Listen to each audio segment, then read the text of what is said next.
How did we meet? Yeah. Went hunting one day. Went on, picked up her brother, and met her at his house. Now, what else you want to know?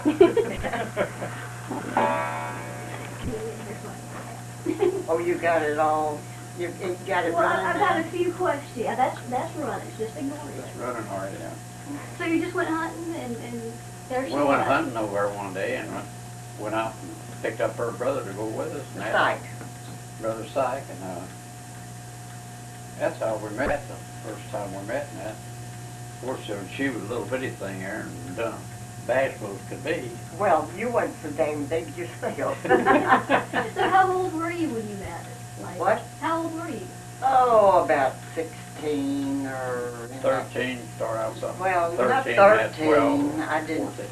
It wasn't 13. It's more about 15, 16. Mm-hmm.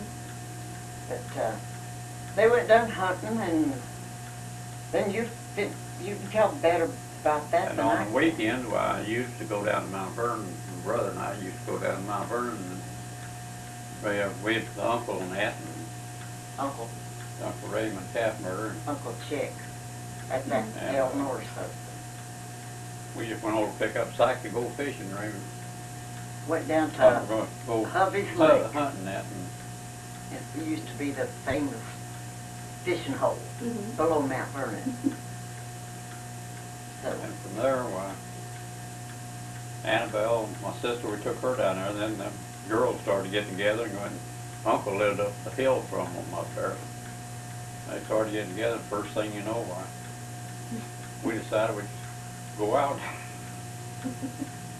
So you And dated then- for a while? and then Herman Well, come down. before, when we went to go out though, Herman and I'd always drive down there on the weekends. Herman's running around with her sister Millie, See, and we'd go down there on the weekend, and then on Saturday nights we had an old dance hall. Paragon. No, Well, Paragon was I'm one talking of- about up the Christmas. Coliseum up there. They had a Oh, variety show at the Coliseum, and we'd go up there, variety show every Saturday night, and that. And first thing you know, we just started running around together now. But the way it all happened, I mean, it just the family met and saw, and there was a connection Mm-hmm. in the heart, I guess you would call it. And that's the way it just kind of fell together. Mm-hmm. So as it ends up, my sister married his uncle. Mm-hmm. My older brother married his aunt. And my older sister married his brother, Kenneth's brother, Herman. And then Kenneth and I got together, met, you know, through the grapevine, you might call it. And it all clicked. So who was the first to get married from that tangle of folks? You say, was it Millie? So Or, I can, I don't really know just exactly which one got married first. Well, Eleanor got married way before we did. Chick and Eleanor got married first. I think so. So it's their fault. Then They set it off. They started the domino effect, I guess you'd call it. Syke and Marcel, I guess, got married, and then Mildred and Herman. Melody and Herman, and And then we then got married. we got married.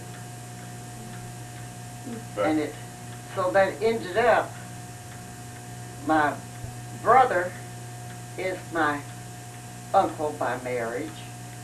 My older sister is my aunt by marriage. And my other sister is my sister-in-law by marriage. and her other sisters are aunts by marriage. That's what I said. Eleanor's my aunt, Syke was my uncle, and my other sister was my sister-in-law.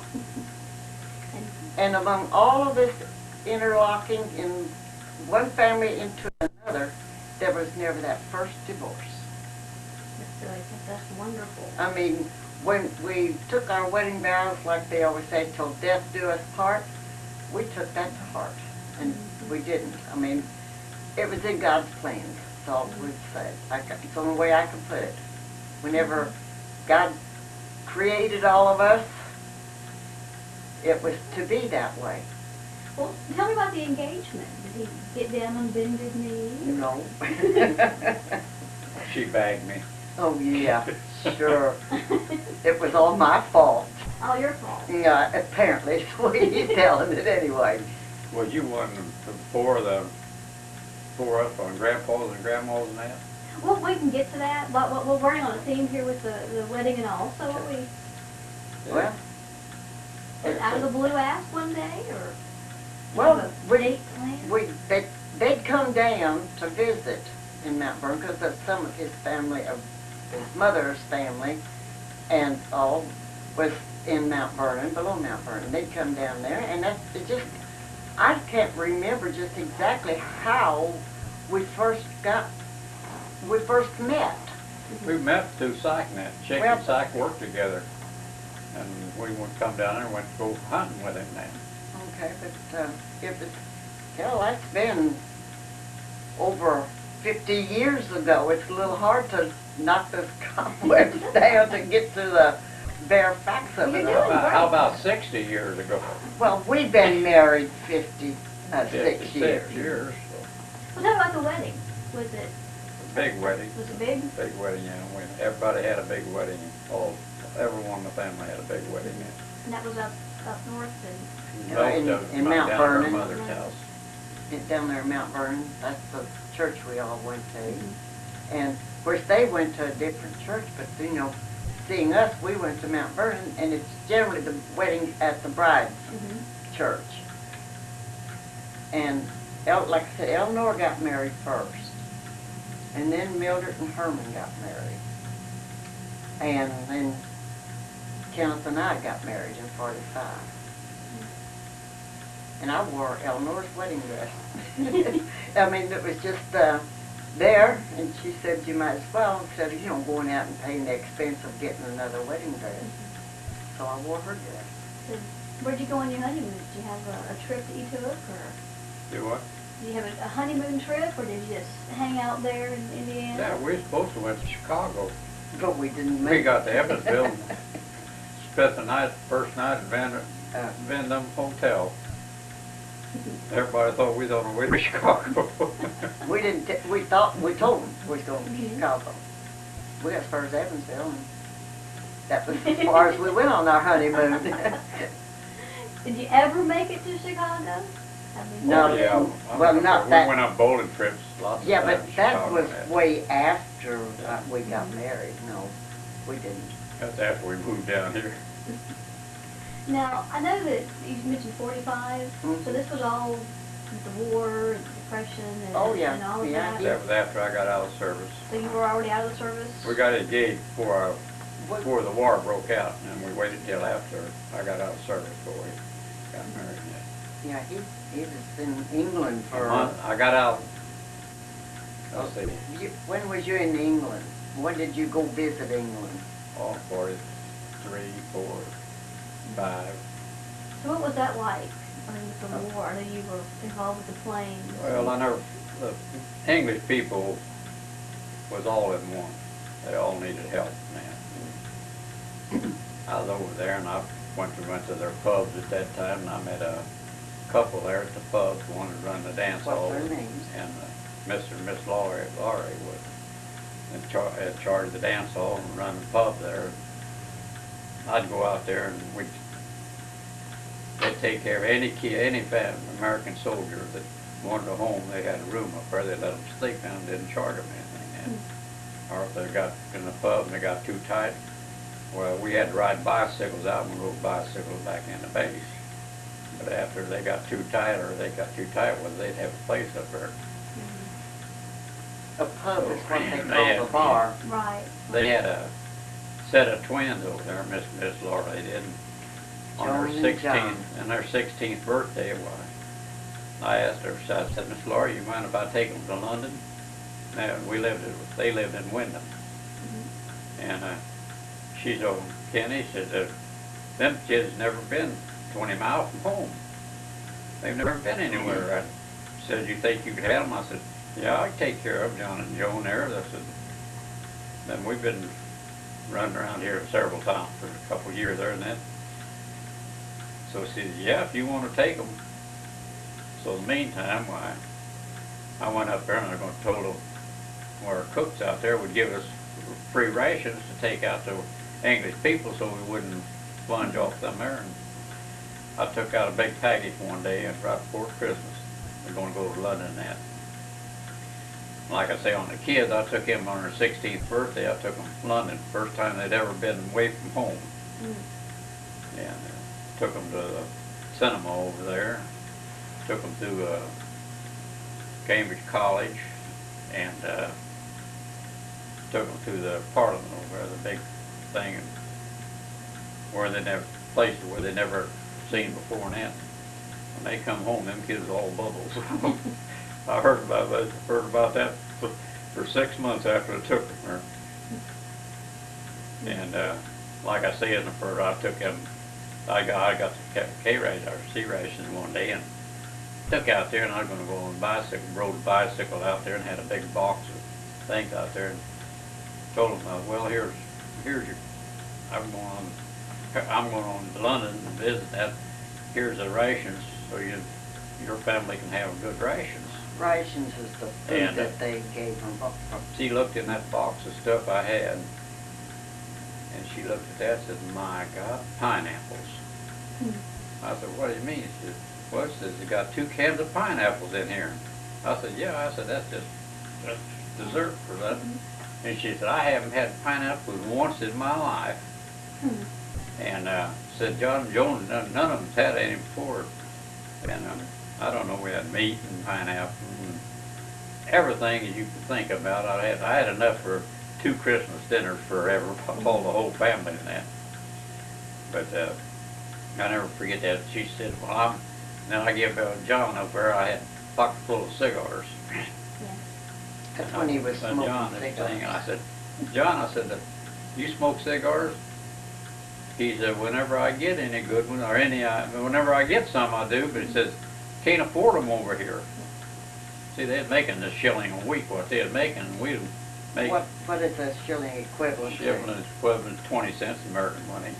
It's not a lot of money at all. And I was making, I don't know,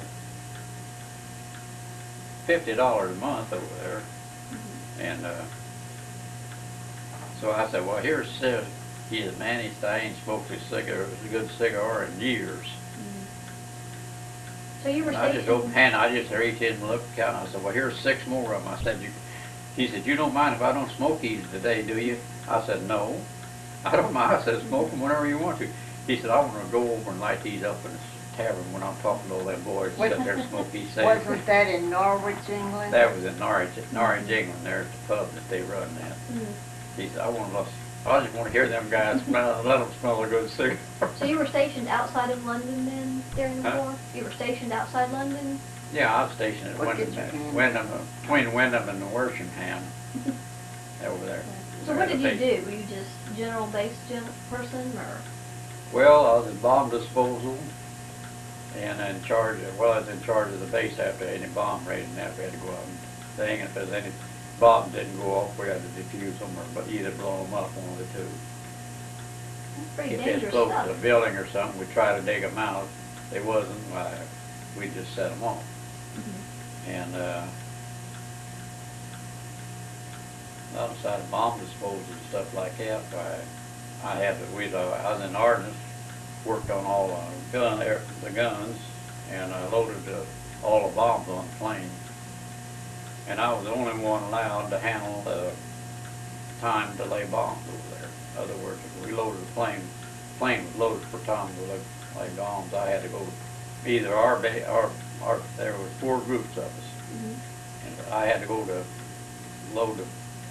set the fuses in the time delay bombs. So that was at the time when things were rough now. That's pretty Like risky parachute time. mine, if they got a mine dropped on us, we just load that sandbag and blow that up. We didn't.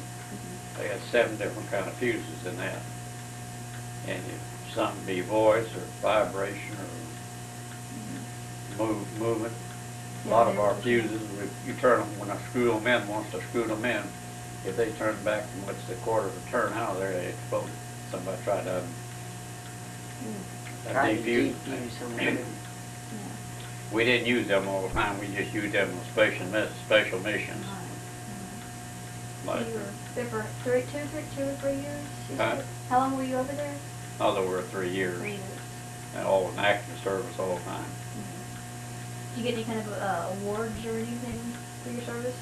We're the President's Citation, Group Unit Citation, I had 10 battle stars, Did you and I see had, I don't know what all, Well, I don't know. either. I got a That's bunch of your them, I story. never did even put in for get any of the thing. Yeah. I was Did you in the see any hospital one active time. duty? Huh? Did you see any active fighting? Well, we did not. He was in See the it. Air Force, they weren't Right. the ground troops. Yeah. 20 minutes from the time we left there, we were over in Germany. I mean, But they So you were fought, more of a ground support for the They- air. I even flew missions over Germany. they were more air attacks and that type If of one of the thing. guys that got sick on the mission, that's the planes I've been loading that, Mhm. I knew the crews and that would run around with, why, I'd just go get suited up and fly with them, was a gunner, extra gunner and that. Mm. So you did see some of the actual combat Yeah, missions I was in in Germany? actual combat, yeah. Mm. Well, like I say, that's one mission we went over Munster, Germany. There was 9 planes of us, 29 planes of us went over, because only 9 of us got back. Mm. They shot the rest of them down, but we destroyed Munster, Germany, the railroad tracks and everything in it. How did you feel, Grandma, knowing that he was over there seeing and doing all this? Well, while he was over there, was working at Republic Aviation, and it helped to make the P-47 fighter planes. Mhm. And I was known as Annie the Riveter. Ah! Because what I did, basically, I was real tiny then, Mhm. and they would hold me over to do rework on the tail sections of the P-47, Mhm. and that's how I got the nickname Annie the Riveter, because I could crawl in there. the little, the tail sections of these planes. So Oh. we made the equipment for the Air Force to use to destroy or whatever that they had to do with it. Yeah, I got a President's Citation for plastic oil rigs when they made that. We flew from England down to Africa, flew from Africa over and bombed plastic oil rigs. That was August of 43, Mhm. August 6th, I believe it was, 43. And So that time we did, our bombardier, we had 3 smokestacks we supposed to hit. We were supposed to hit the center smokestack of the oil field there. When we took our picture in the Belgium, when they come back, you could see that smokestack crumbling where the bomb went right down through it.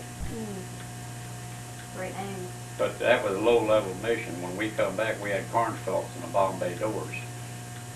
Where you run down through and below it. So did you get to come back before the war ended, or did you? After the war in Germany ended, I come back, and I went out to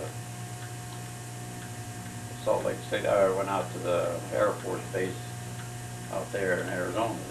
Not Arizona, but Alamogordo, New Mexico. New Mexico. Alamogordo, New Mexico. We went in an air base there, and at that time they was working on B-29s. And I went in there and had to train in there. And we were scheduled to leave from there to fly over to Japan. Don't put your hand And, on the camera. The week before we scheduled to leave there, we were sitting there at the PX, and they come in with an announcement that they had dropped an atomic bomb on there, and that Japan had surrendered.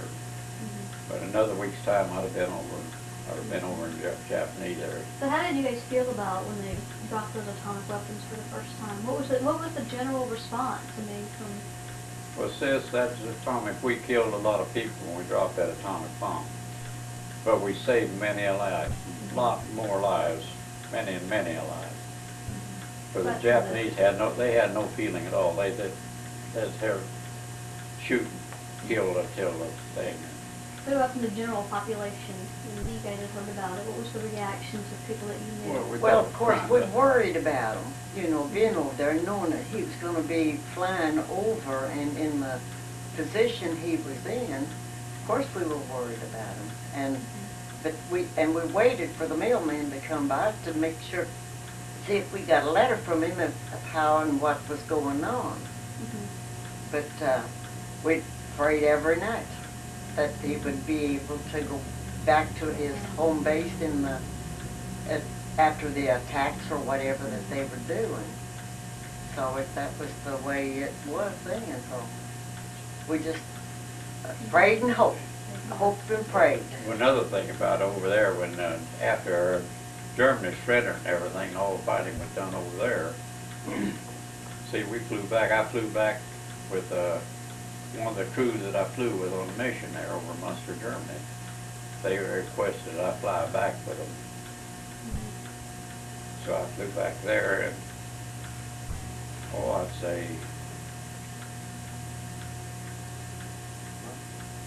I don't know, on a mission that was, we flew, that's why I flew back, and then they put me in B-24 outfit down there after that. That's continued to B-29s, heavy bomb. Like I say, I went out there to Almaguer on trade in the B-29 and that, and crewed up, and then we scheduled to leave out. We scheduled to leave out the next week for Japan. Had our bags packed and everything, getting ready and that, and Japan surrendered. So that was one happy time whenever we heard on the radio. There was television wasn't really in too much good then. We couldn't afford it. Didn't have television then. No, we didn't have any airwaves, or televisions weren't even, I don't think, a thought of it. We didn't have any. In fact, we didn't have electricity. We had just after we got home, kerosene lamps and that type of thing back Christmas of '45, my dad got the second television in Indiana. I mean in Evansville, Indiana. He got the second one. We put that up, and we had neighbors miles around. Well, come in and set up on the steps and everything else. Well, when Eisenhower was running for president, is what it was. They had this open stairwell way in their living room, and everybody that Grandpa and Grandma knew or would come over, and we'd line the stairways, sitting on the steps, going up the stairways, and the rails was what do they call those things on the stair? Rail. Yeah, the rail is at the top of it, but those little things in between. Spokes or whatever. Okay. But anyway, we sat there and we were sitting and watching Eisenhower. He didn't have too much hair, and somebody hollered, "Look, you could even see a hair on the top of his head." There was one hair that just kind of stood up on top of his head, and it was amazing. Yeah, it really was. Because you guys saw a lot of what we take for granted now come into being used. True. I mean, electricity and television. That's right. Movie theaters. And telephones. Telephones too. You used to have kerosene lights all the time. Didn't have electric out where we lived. That's right. We didn't either. And we didn't even have a telephone. Mother couldn't afford a telephone. But those people that did have telephones, it was a box, probably about 8 inches wide and 12 inches or so on it. And it did, when you rang in, you'd dial out rather, or call out, you had a crank that you had to crank it, and that would get you on the line. But Mother never could afford one. I mean, she didn't have the money to after when we was that age. But run that moonshine. But that was our only income. I mean, and had this, like I said before, Mr. Eichhoff would come down in his Model T Ford and had drop curtains on the side of it, and he'd fill that full of barrels or kegs or whatever, and he would take it to Evansville or wherever else he had an outlet for it, and then he would pay Mother. So that's still in the backyard. or out in the woods? Well, it was in what everybody thought was the pig shed. The garage was like at the driveway there where you drove the Model T Ford in. And then there was another lean-to on the side of the garage, and we had a pasture out there in back, and we did have pigs in there. But the pigs weren't in there, but that was what everybody thought it was. That it was the pig shed. That's where she had her still. And the barrels of corn that she would have in there to ferment for the juice of it. Then she'd pour that in the still, and it would boil. And then the vapors was what the moonshine was made from, was the vapors off of the boiling corn.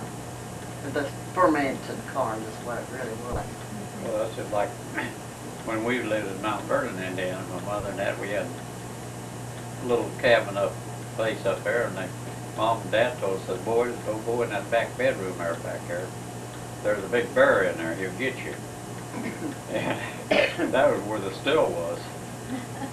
But anyhow, our cousin was on the sheriff's department up there. And he come out one day, or back out, come out one day and said, get rid of that still in there. Mom said, why? Dad was working in Evansville, we was in Mount Vernon at that time. Mom said, why? He says, they're going to raid out through here tomorrow. There's a big raid coming out through here tomorrow. Said, they'll probably hit your place here and trade houses and homes out there. And so Mom said, well, what am I going to do with it? He said, I don't care what you do with it, but get rid of it. Get it out of here. So we finally decided, had it been between two sheds out behind the house there. Mom said, well, all she knew to do was just get it rid of it, to have to get it out of there. Me and my brother, we sat out there and dug a couple big holes. That's what Mother did with her still too. We dug when we got a warning. We dug a big hole and rolled them barrels out there and Mother used to drop bury them her in still. And dropped them in that there, and then throw dirt over top of them, and went and got some onion sets and planted on top of them as a garden. Yeah, but Mother, her outlet, this Mr. Eichhoff from Evansville would come down. He had an old Model T Ford that had them drop curtains on it, and he would take and put the whiskey in the back of that old Model T Ford and take it off. He was our disposer of what? Keep talking about it. Oh, okay. But no, we've always had a place to sleep and warm bed and food on the table. We Not didn't, much food, we didn't but have, everybody- well, we didn't have welfare. What we had was canned foods, basically. Well, we always had to kill all our own cows, Yeah, horses, Pigs. cows, We pigs, didn't have, we didn't have beef. It was a rare occasion when we had beef. We had pork more because we didn't have the cows to kill. The only time you had beef was in the winter time. Well, All of the it was years you killed your beef and that. we never did ever kill any, but we'd get a beef roast for special days like Christmas or something special. But other than that, we very seldom ever had beef. But we used to take that corn mash for make the whiskey out of, and dump it out in the pasture, and you have ducks out there and geese out there, and they'd eat that corn, and it would get to their equilibrium or whatever. They'd take 2 or 3 steps and fall down. Take 2 or 3 steps again and fall down. The geese and ducks would get drunk over that corn that we had used for our booze. But we just had, it was fun to kind of watch those animals out there to eat that corn and then get inebriated from the corn. But other than that, we did pretty good. They didn't have welfare then. We had to do whatever we could to make with canned food. Mother did, and had a smokehouse. When they kill a pig, they'd hang the meat on the wires in one little part of the smokehouse and light a fire, get the wood burning, and then pour a little water on, so all it would do would just smoke. And then that's why they call it the smokehouse, because it was just, not very big, maybe about a 10 by 8 or something like that little room. And then she'd close the door, and we didn't go in there for days. She would have enough wood in there to make enough smoke to smoke the hams and bacon and stuff like that. And one time we did it, and they had a piece of wire of some sort. I don't know what wire coat hangers, because we didn't have any of those to spare. And one of the hams fell off down in that barrel or a tub of wood ashes. And Mother went out there after it was days after that to find out, if it had gone right. And one of those hams fell down in that tub of ashes. Well, she couldn't sell that one, so that's what we had then. We just cut the burnt ashes off of it, and that was our food then for a while. But like I said, they didn't have welfare or nothing like that. We just had to provide our own food from the garden and kill the chickens and the beef. We never did have beef. Very rare occasion we had beef. We had pork and chicken most of the time. Back when we were younger, though, whenever we were getting ready to go to school now, we lived on Howland Avenue in Evansville there. And we had to walk 1.5 miles to school every day, walking there and back. And that was all the thing. That was in the Catholic school. Then when we moved to Darmstadt out, faded during Depression, we moved out to Darmstadt out there to a little farm. Dad traded the house in town for a tar paper shack. That's what it was. And it was a tar paper shack, what it was, and had 30 acres of land where we farm at, and had put an orchard on it. Had a little outhouse out to the side, or? Oh yeah, a little pretty. Then I went to Darmstadt. Then we went to Darmstadt school. And that was a 2-room schoolhouse. You had your first 4 grades in the first, on the others in another room. That, and that's what we did. Went through it. Last year I went to school. I went over to a school called Scott Township, and they moved it up, and we got a bus over that the whole time. Other than that, we waited snow about 2 miles if it snowed. Well, we waited through snow to go to school now.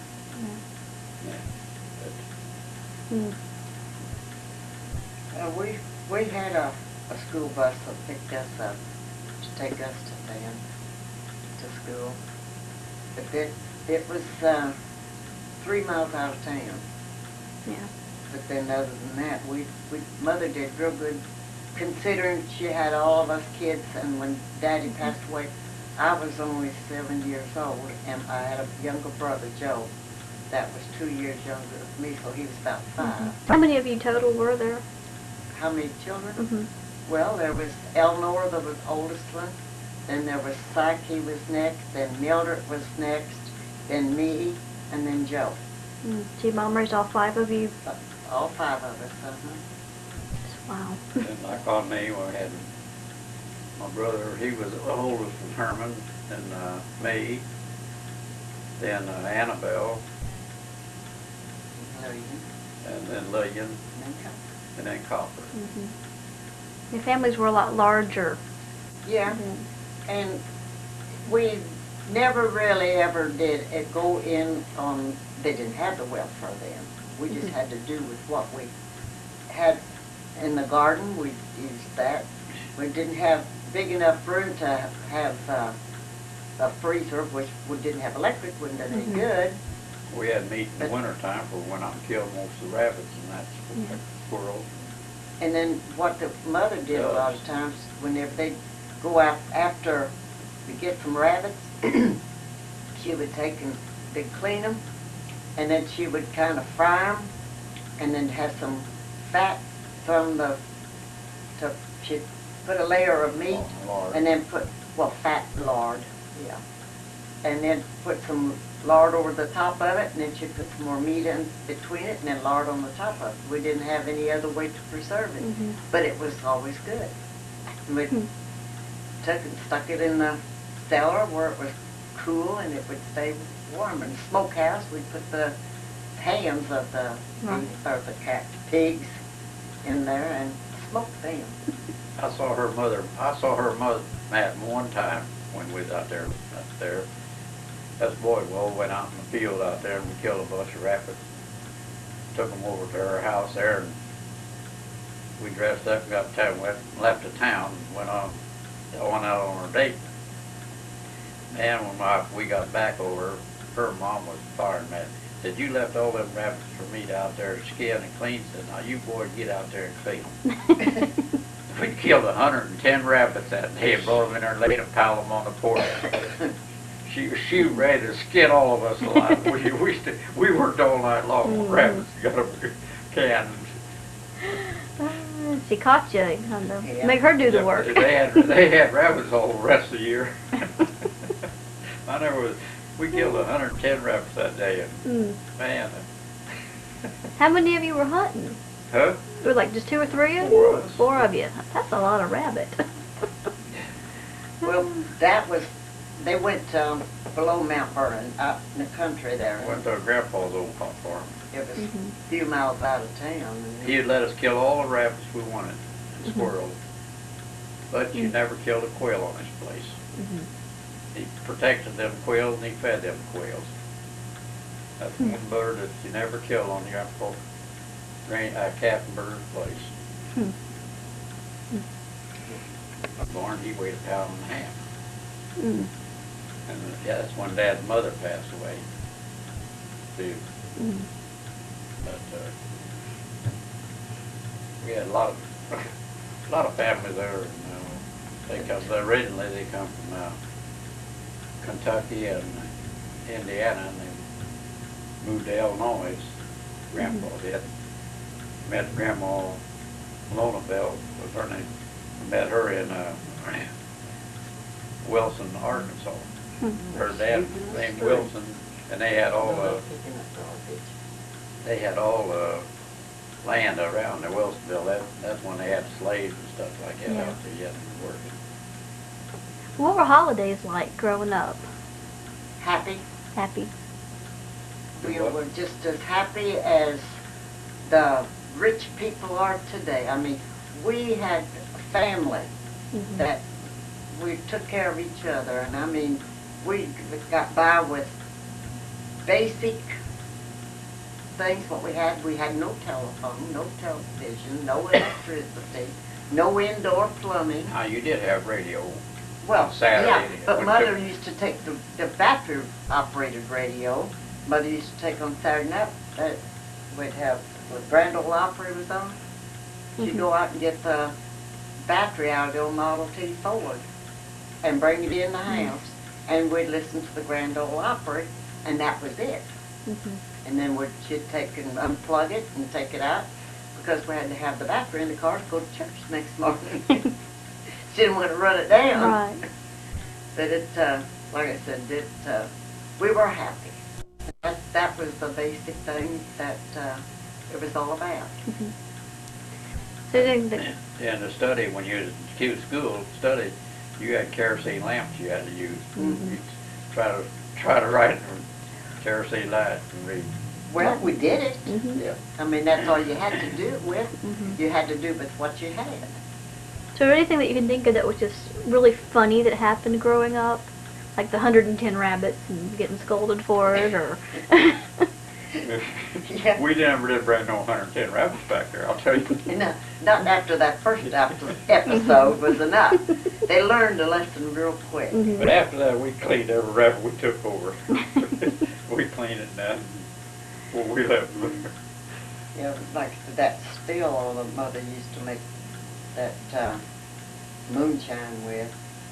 We'd take and had it, like I said earlier, and then whenever we wasn't going to make any, she'd dig a hole in the garden and put it in there, put it in grass sacks and paper or whatever to keep the dirt out of it. plant a garden over the top of it, and nobody ever would do anything to it, except that whenever the Mann family down there got mad and come in and busted the barrels and pretended to be the revenue men, but the revenue men didn't just do that and walk away. They would come in and tell you about it, but they did it on the sly. Mother was, she was so upset. Just do it out of spitefulness, or? Yes. Jealousy and spiteful. Yeah, they were not the favorite family of the neighborhood, I guess the best way I can put it. But we knew it. Then Uncle Ed come down. Mother didn't have a car that would make the trip to Evansville. He had a rumble seat in it. And we went to Aunt Emma's one Sunday. Uncle Ed come and got Uncle Ed, Aunt Emma, and Mother were brother and sisters. And he would come in. He was our guardian angel. He really helped us. And going to go up there one time, Mother fixed a iron kettle full of fried chicken and put Syke and Mildred in the rumble seat in the back end with the fried chicken and closed it down because it was cold. Around Thanksgiving, Christmas time, it's really cold. We'd have room in the car, put them in the rumble seat with the chicken. When we got there, they had, Syke and Mildred had opened that iron kettle up and started eating on the chicken. Oh, Mama was so upset because she didn't have, enough to eat on, but then they had started eating on it before. And she said, now, okay, you've ate your chicken. You don't get any more now. Of course, Aunt Emma says, well, I've got plenty, so you can have some of mine. But Mother was pretty upset because the Syke and Millie had got in there to get that chicken in that iron kettle. Other than that, we had hard times, but they're good memories. But you got any words of advice that you would give to the grandkids and great-grandkids as they get older? Well, if we did, they probably wouldn't pay any attention to it. Well, if they would pay attention, because you've got one here paying attention, what kind of advice would you give us? What would you say? Oh, I don't know. Just go to church and pray to God to help you out in your hard times. That's all I can say. And be honest.